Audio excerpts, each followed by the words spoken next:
Yeah, come back a little bit. Right there is good. Right there is good. You can go live now. Thank you.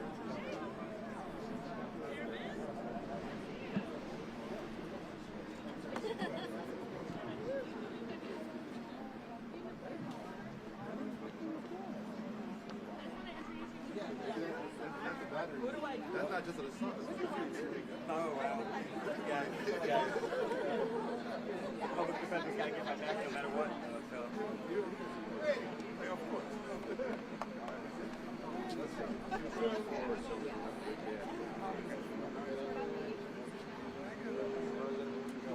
Slide in a little bit.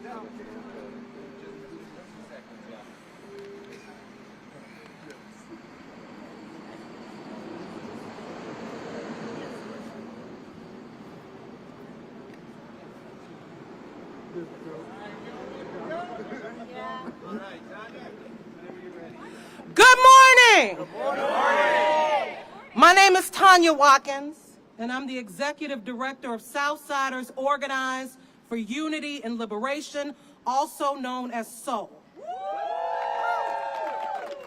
SOUL is a proud member of the Coalition to End Money Bond and the Illinois Network for Pretrial Justice. In 2017, we stood outside this very courthouse to mark the implementation of General Order 18.8A, a pretrial reform intended to reduce the number of individuals incarcerated in Cook County Jail. And Cook County paved the way, showing that we could indeed dramatically reduce pretrial jailing without increasing the number of people missing their court dates or being rearrested as they awaited trial. And here we are, 6 years later, marking the implementation of the Pretrial Fairness Act. And just as Cook County did 6 years ago, we stand ready for Illinois to pave the way for the rest of the country, prepared to be this nation's leader in pretrial justice. But this fight spans much longer than 6 years. It took nearly 10 years of organizing, building a coalition of 45 network organizations from across Illinois, holding countless listening sessions with residents and dozens of meetings with stakeholders, bringing together impacted community members with policy experts, service providers, faith leaders, community organizers, and legislators from across the state, all leading to this moment, ending the use of money bond. A practice that has kept human beings in cages before they have had their civil right to a trial, simply because they are poor. The implementation of the Pretrial Fairness Act will make Illinois the first state in the country to remove the price tag from the presumption of innocence. This is economic justice. This is racial justice. And quite simply, this is an issue of fairness. On behalf of the network, I'd like to thank our legislative champions, many whom stand here with us today. Your steadfast dedication to standing on the right side of history has brought us to this moment. I salute your commitment to making our state fair and just. And I also want to thank the countless organizers and activists in this state and across the country who have fought tirelessly in the movement to protect Black people and preserve the dignity and sanctity of Black lives. If not for your fearlessness and bravery, we would not be here. So today, we mark in Illinois where people will be able to keep their jobs, stay in their homes, maintain custody of their children while they await their trial. In Illinois, where people will no longer be pressured into taking a plea deal simply because they cannot afford to pay bail. This is a vital step in transforming our justice system. And now it is time for everyone to come together to properly implement the Pretrial Fairness Act. But this is just the beginning, as we still have so much work to do before our entire justice system can be called fair. But I hope that one day people will look back and wonder how we ever allowed the money bond system to cause so much harm for so long. And people will remember that it was Illinois who stood up and said no more. Right. And with that, I would like to introduce one of our champions, Illinois House Speaker Emmanuel Chris Welch.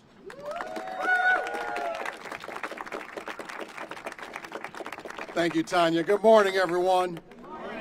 It is truly an honor and a privilege to be here with all of you, standing here alongside all of these champions of justice. Because of these champions of justice, today is historic. Today is the day that we stop criminalizing poverty. Today is the day we end a system that keeps you in jail solely because you lack resources. Today we end an antiquated and unjust system that has disproportionately harmed our communities of color and the poor. Today, we are one step closer to a detention system that puts victims first. Today, Illinois is no longer criminalizing poverty, and the entire nation has their eyes on us. Unfortunately, we've heard a lot of falsehoods about this historic law. We heard a whole lot of racist dog whistles too, and we're still hearing them. But let's be clear. The Pretrial Fairness Act makes Illinois a national leader in criminal justice reform, and we are making our communities safer. Anyone who suggests criminals will automatically be released from jail or print fake newspapers about the Purge Law, ladies and gentlemen, they're being disingenuous. This is the ending of cash bail. The ending of cash bail isn't a new idea. It's one that has been thoroughly examined, reviewed, and discussed here in Illinois. Ask Representative Chairman Justin Slaughter. Ask Senator Peters and Public Defender Sharon Mitchell and State's Attorney Kim Foxx and Madeline Bear, the people that put in the work. Ask our Illinois Supreme Court that put in the work long before the legislature ever acted. They've dedicated themselves to this mission because they know cash bail isn't about the presumption of innocence or protecting victims. It's about how much money someone has in their wallet. Right. When I put together the Public Safety Working Group back in 2022, I wanted to ensure we heard from advocates in every corner of this state regarding the ending of money bond. They spent months speaking to law enforcement officials, state's attorneys, victim advocacy groups, and many more. We made sure that all voices were heard, and I am still incredibly proud of the work they did to get us here today. They leaped numerous hurdles, numerous challenges. People tried to stop progress, but today we are taking a giant step toward a fairer, more just system that will no longer cause immense harm to our marginalized communities. Yeah, that's right, that's right. As the first black Speaker of the House in this state's 200-year history, I wouldn't have it any other way. We have to be intentional. We have to be intentional about being intentional. Today is historic for our marginalized communities. Thank you all so much.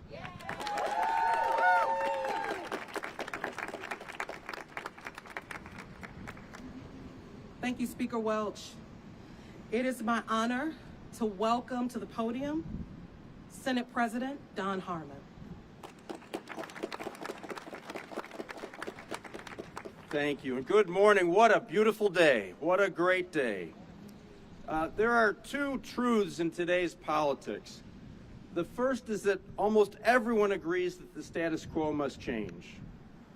The second truth is that whatever change to the status quo you propose, it will almost assuredly be vilified as bad. Against that backdrop, I stand today with a group of people who unwaveringly demanded change, stood steadfast against the criticism, and bravely did the work to assemble and enact what I consider to be the most ambitious and necessary reform of our justice system in the state's modern history. There are a couple of members I want to single out in particular. Senator L.G. Sims, who can't be with us today, provided the keen lawyering to make this happen. And I know that our caucus would be ashamed if I didn't call out my Deputy Chief of Staff, Ashley Jenkins Jordan, who led a staff effort to make this work. She deserves a ton of credit. But Senator Robert Peters was the heart and soul of this effort in our caucus. He initiated this effort. He was the conscience of the caucus, demanding this change at every turn, and he deserves an extraordinary amount of the credit for this accomplishment. So give Senator Peters a round of applause. But those senators in this group assembled, they dared to ask the question, why are people in our society being detained in jail pretrial simply because they're poor? Thanks to them, today, a new era begins in criminal justice. Today marks the death of wealth-based bail, and today risk-based detention takes effect. People who, I will remind you, are considered innocent in the eyes of the law will now forfeit their freedom based on their threat they pose. They will not forfeit their freedom because they lack the cash to buy it. I am proud of the work done by the Illinois Senate in bringing this reform about. The advocates and the sponsors deserve enormous credit for making this happen. I'm honored to have played a small role and to bear witness to this historical achievement. Thank you very much.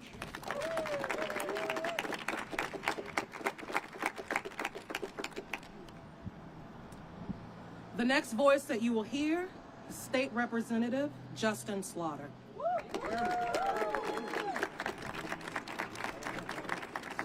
All right, good morning, everyone.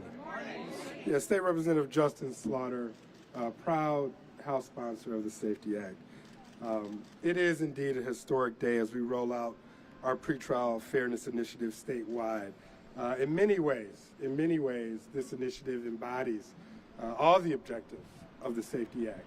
This is about safety. This is about accountability. This is about fairness. This is about equity. This is about faith, restoring the faith in our criminal justice system. When we look at addressing our mass incarceration crisis, we focused on our pretrial system in particular because we saw that it was unnecessarily pushing poor Black and brown people deeper into the system.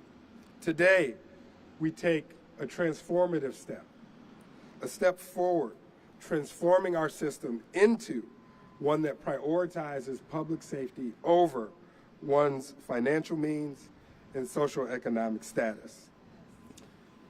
Oftentimes I talk about how this isn't about being soft or hard on crime, but this being smart on crime. What we're doing here is reworking our system, streamlining our system to address those higher level, more violent, dangerous alleged offenses, but at the same time addressing the vicious cycle of poverty that has had such a negative impact on communities of color. So what we do today is turn the page. We embark on a new chapter, a chapter of implementation. One of the great things about this being a struggle in a 7-year process is that we were able to bring people closer in to the government and legislative process. You know, a lot of this is not necessarily done for seniors or middle-aged individuals, but for younger generations to understand how our system works. A huge two-step process that we take here. First, creating policy, right? Introducing and pushing a bill, getting it across the finish line, having it being signed into law. But secondly, and equally importantly, no policy implements itself. No policy implements itself. We now embark upon a process in which a cadre of different entities will come together to collaborate to now implement and bring this great policy to life. And when you talk about implementation and you talk about pretrial fairness, I did want to lift up my sister. She's not here, but the proud of Peoria, leader Jahan Gordon Booth, who was the chair of our public safety working group in the House chamber.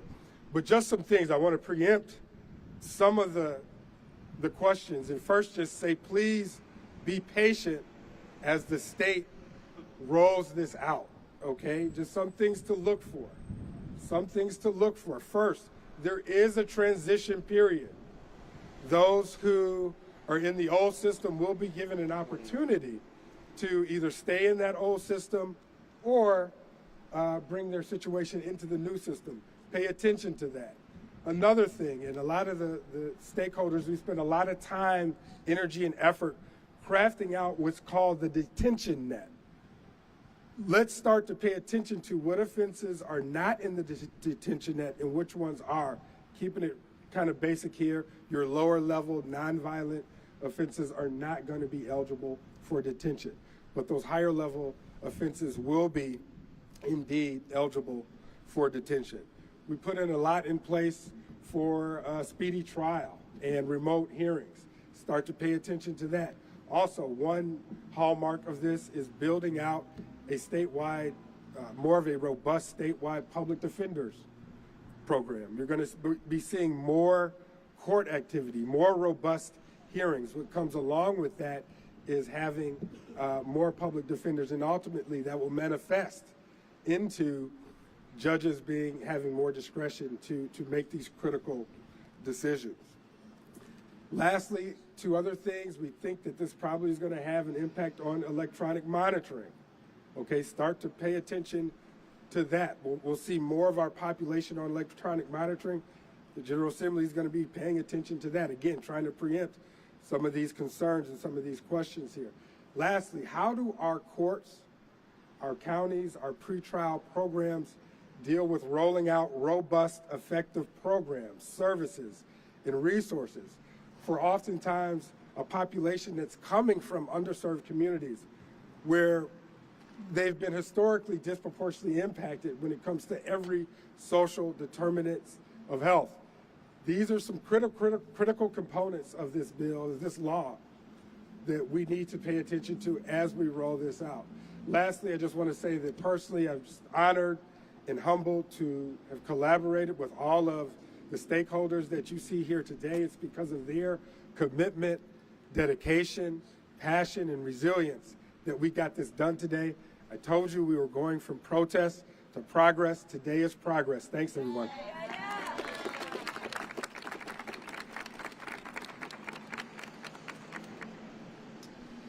Next up will be State Senator Robert Peters.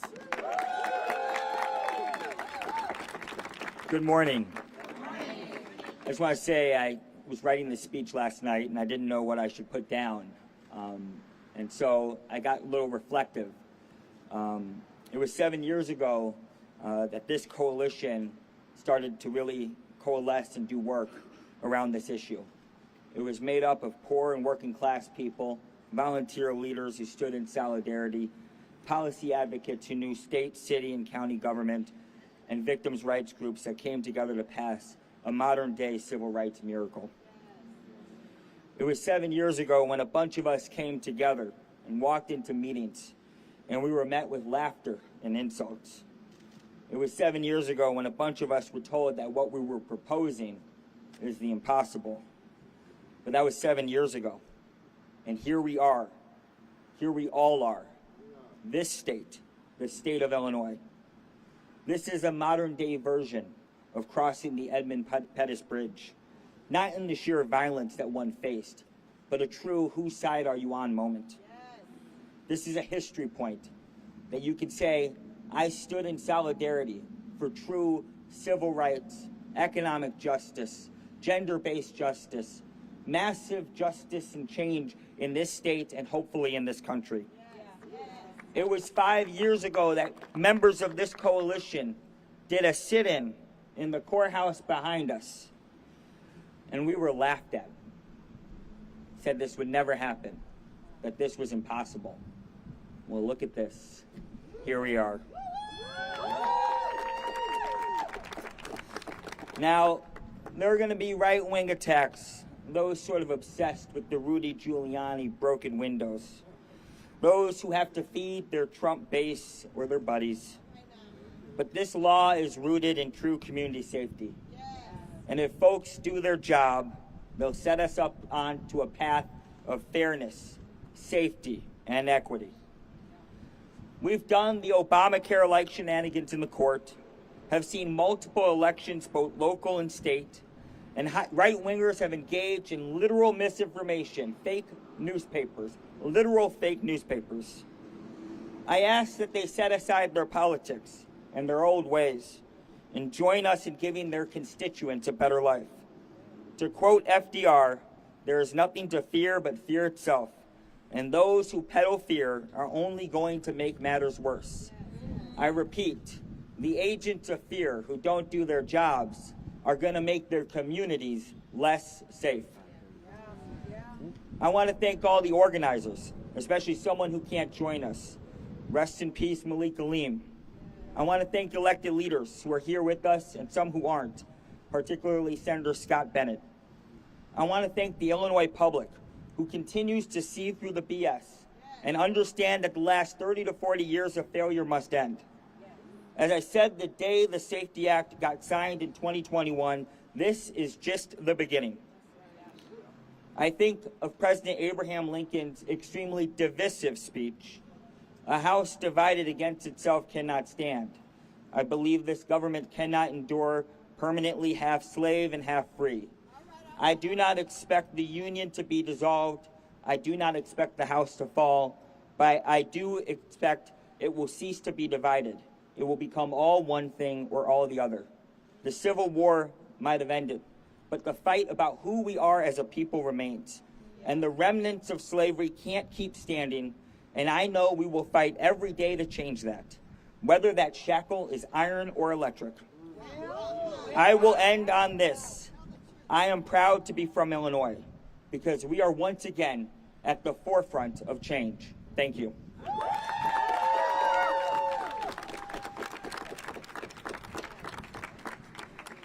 Thank you, Senator.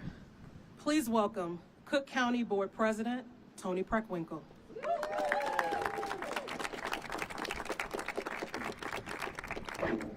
Good morning. Good morning. I'm very grateful to be here today, and I want to thank all the advocates and leaders who fought for the Pretrial Fairness Act in Illinois. I want to acknowledge in particular, of course, the Speaker, Speaker Welch, the President, President Harmon, our legislative allies, some of whom you've heard from, Representative Slaughter, Senator Sims, who cannot be with us, and of course my own Senator Robert Peters. I also want to acknowledge and thank a couple of county people who are here. State's Attorney Kim Foxx,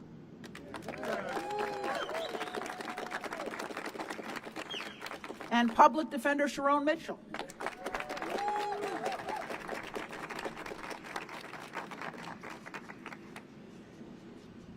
Both of them have been staunch advocates of fairness in our criminal justice system, and I want to thank them for their good work. As many of you know, Kim has not chosen to seek re-election. We thank her for the difficult job that she's done for the last 6.5 years.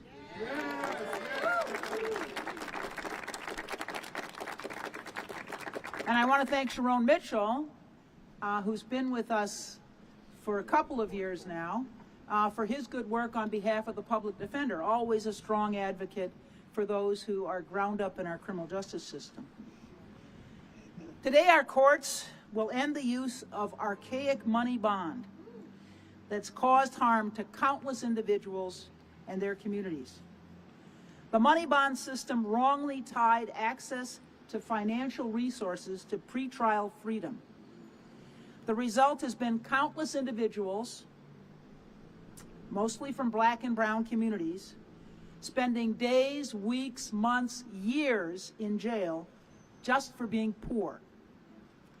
Today we introduce new procedures and a hearing process carefully designed to ensure the serious decision to detain a person is rightly based on safety and not on their wealth. We take an historic step toward our promise to provide equal justice for all.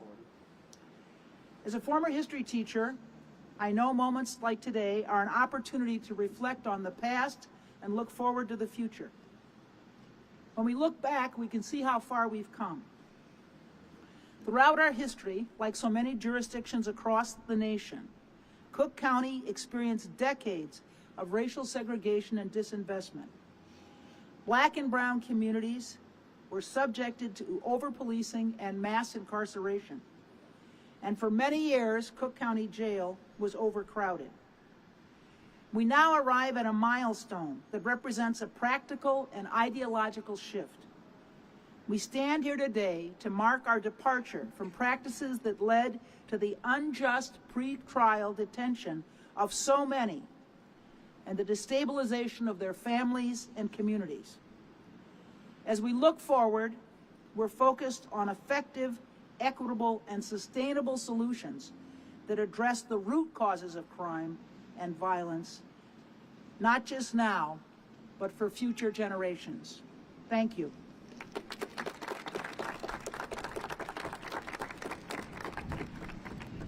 It is my deep honor to welcome our Cook County State's Attorney, Kim Foxx.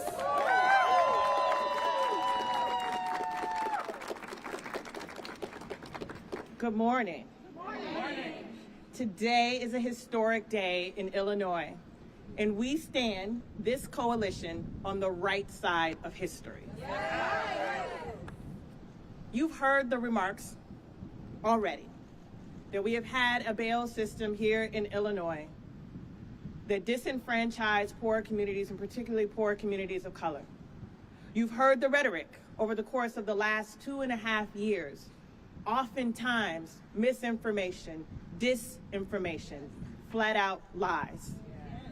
You have had an opportunity to have this law vetted in the courts here in Illinois and found to be constitutional. And today, September 18th, 2023, as we embark on this new era of history, I can assure you that the Cook County State's Attorney's Office stands ready to implement the Pretrial Fairness Act. I too would like to thank the advocates and activists who have worked tirelessly over the course of the last decade to see today come to fruition. I also too want to commend the brave leaders in our legislative bodies who championed this effort. And I must reiterate the word brave. There's a level of bravery that an elected official must have when they know that doing the right thing comes at a cost. There's a level of bravery that they must have when it becomes easier to hide behind rhetoric and lies than to stand with communities that have been impacted and fearlessly advocate on their behalf. We have seen over the course of the last 2.5 years every trick of the trade to try to dissuade this moment. And I would ask us why. What is so fearful about having a system that is fair and just? What is so disarming about making sure that people are not detained because they are poor? What is it about the demographic that is impacted by this system that is so chilling to others throughout this state? I would suggest to you that the fact of the matter is that this system that has been the status quo for so long, that disproportionately impacted poor Black and brown people, was fought so hard to maintain its status quo because it impacted poor Black and brown people. And what the Pretrial Fairness Act does is ensure that now that we don't have a system that is predatory on those who are poor, but a system that is detains people based on their threat to public safety. One of the things that is incredibly important for me to say as your state's attorney is that this bill, this law, was worked on in conjunction with advocates, victims' rights advocates, domestic violence advocates, those who have been impacted by this system, who have seen people who've been able to pay their way out of jail and cause harm. This effort to detain those who pose a real threat to our public, rather than detain those who are simply poor, is the right thing to do. And so I am tremendously proud of where we stand in Illinois today. I'm tremendously proud that we stand in front of this particular courthouse where, in conjunction with the public defender, the president's office, the chief judge's office, and these activists that you see here today, that we have worked over the course of the last 2.5 years to put Illinois on the map for good. There's a lot of stories that you have written about our criminal justice system here in Illinois. There's a lot of dark marks from the legacy and the history of John Burge, to Ronald Watts, to the Gray Lord scandals of the 80s, that this courthouse has seen a lot of harm. Today, we celebrate. We celebrate what is possible when we put our values and our bravery and our constituents first. I want to tell you once again that we stand ready with our partners here in Cook County to deliver on the promise of a fair and just criminal justice system. Thank you very much.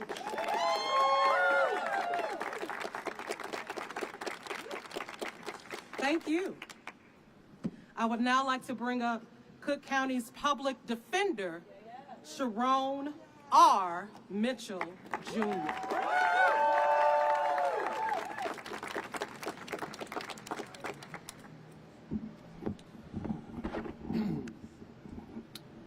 The practice of putting a price tag on a fellow human's freedom is a practice that we teach our young people was ended long ago. Today marks the first time that we can deliver that message with honesty. Money bond was a deplorable practice, a practice that forced many in Black and brown families to pay a ransom, and if not paid, the loved one's presumption of innocence, physical safety, or access to a fair outcome was forfeited. It's with great joy today that we close the page on that practice.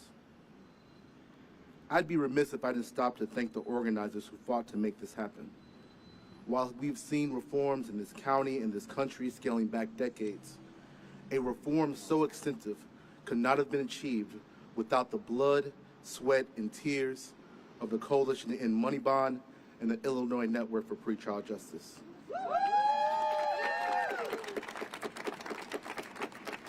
Their work served as a blueprint for success in achieving big things. I want to thank the skill and the will of the thoughtful leaders standing behind me, who without them, we would not be here today. Cook County Board President Tony Preckwinkle, our Speaker,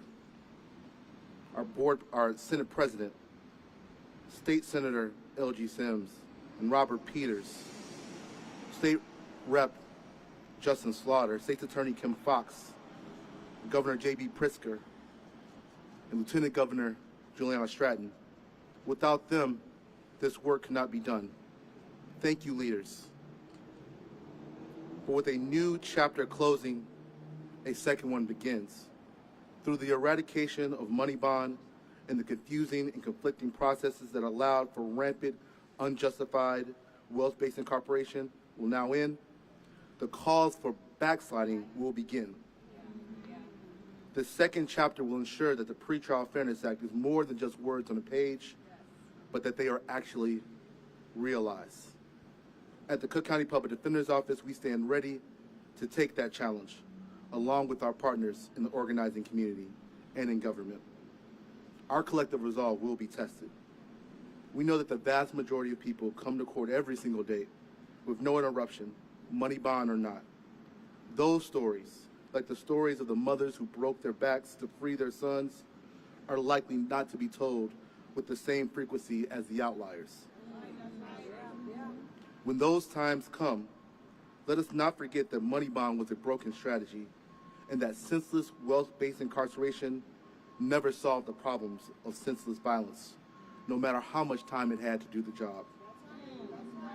Today is a good day, but the fight for justice goes on. Thank you all so much.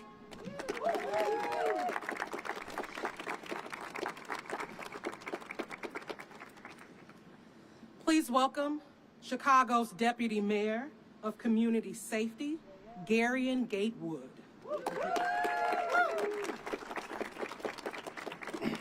Good morning. Today is a bold step into a new future, a future where our people and communities aren't destabilized by our incarceration, a future where people can see a chance, a hope, and a path to a good, strong future, a future where folks who are eligible, people who are awaiting trial can be home with at their jobs, with their families, contributing to their communities. Since the Pretrial Fairness Act was passed in January of 21, judges, prosecutors, public defenders, and all court stakeholders have been working together around the state to implement the act. We don't get there without the leaders. We stand today on the shoulders of the giants who are behind me, the giants who are above us, and people who have been doing this work around the clock for years. We know that in our communities, not just in Illinois, but across the nation, Black people have been disproportionately impacted by the wealth-based jailing system. Money bond has been one of the most glaring injustices of our legal system. But today, Illinois continues to be a leader in national criminal legal reform by eradicating the system that has been a driving force of mass incarceration and a detriment to Black and brown communities.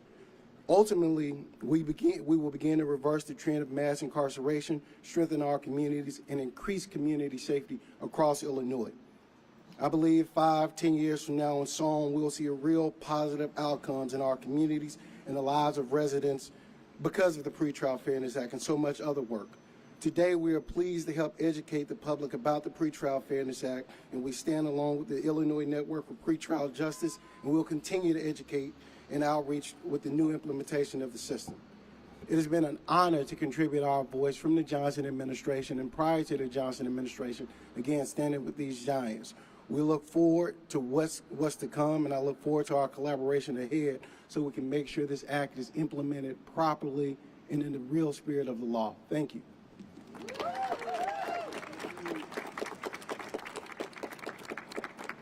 The final voice that you will hear from the Chicago Alliance Against Sexual Exploitation, Madeline Bear.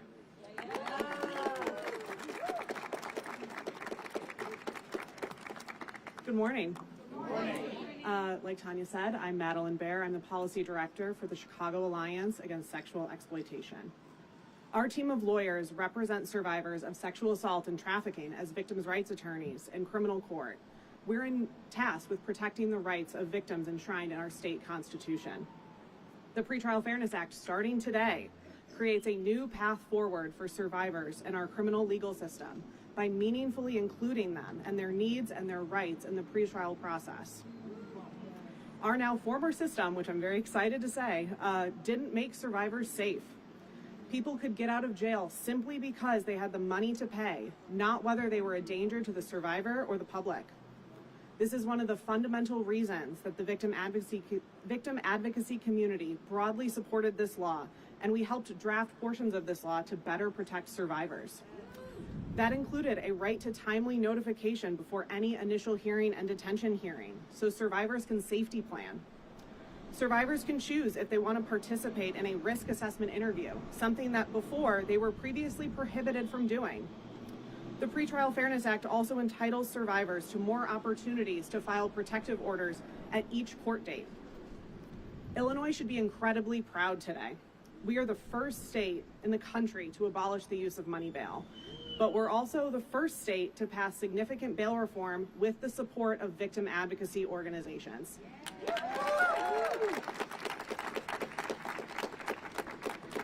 We are setting an example for the rest of the country of what is possible when impacted people and leaders come together and work towards a better system that will be safer and more equitable for all people.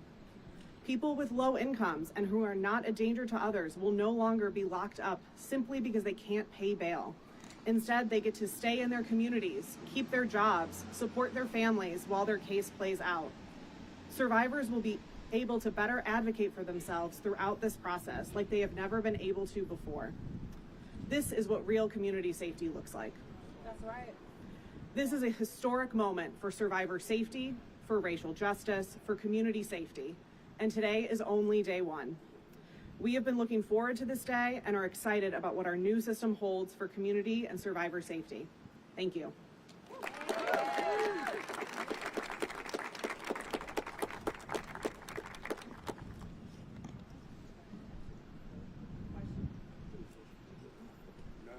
No questions? Great. Senator Peters, can we ask you a question? Yes.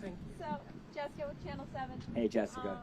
So, you talk about today accomplishing the impossible. What is the next impossible and the next step? If you were to be able to ask for anything and see it all the way through to implementation, what is the next step? What is the next thing you're asking for in this reform? I mean, I think you could say about the criminal justice system that there's 100 things that could be the next thing. I think it's to really monitor how this goes. I've always had deep concerns about whether, people are going too far when it comes to electronic monitoring. But overall, when I think about this, we're going to watch and pay attention to how this goes to make sure that it's implemented in every county throughout the state.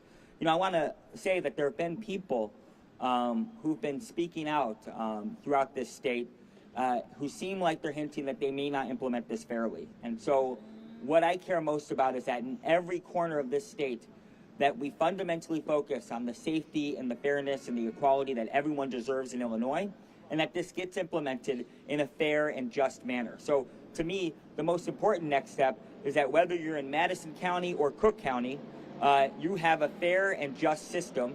And in fact, whether you're in the southern tip of Illinois or all the way up to the northern parts of Illinois, that in every zip code, you have the safety that you deserve.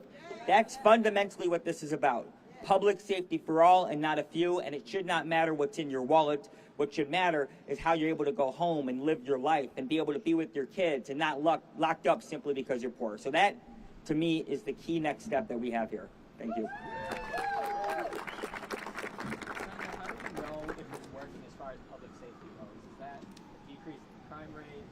How are we going to know that this is achieving the goal? Well, I mean, I think you heard Madeline, right? There are people who might be a threat to someone. There might be a danger there, particularly in DV and sexual assault, and that they're being detained because they might be a threat to someone. But I think most importantly is that if people just implement this law and make sure that they follow through on it, and let me just point out, I'm not going to say it's 100% going to be perfect. I always tell people we don't work in the world of perfection. It doesn't work that way. The idea is to think, and as Sharon Mitchell said, is that if 99 out of 100 times this works, that to me is also a success. It doesn't need to be perfect. And so ultimately the goal is to make sure we maximize success, we give people justice, and a key part here is the fact that today, at this moment, whether you have $10 or $1 million, the system is equal. So, thank you. Thank you.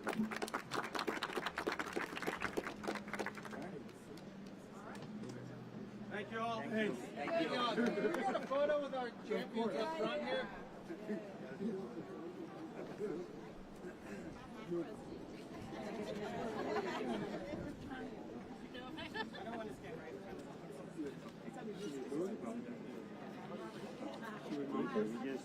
No, it's got a sign. Oh, okay.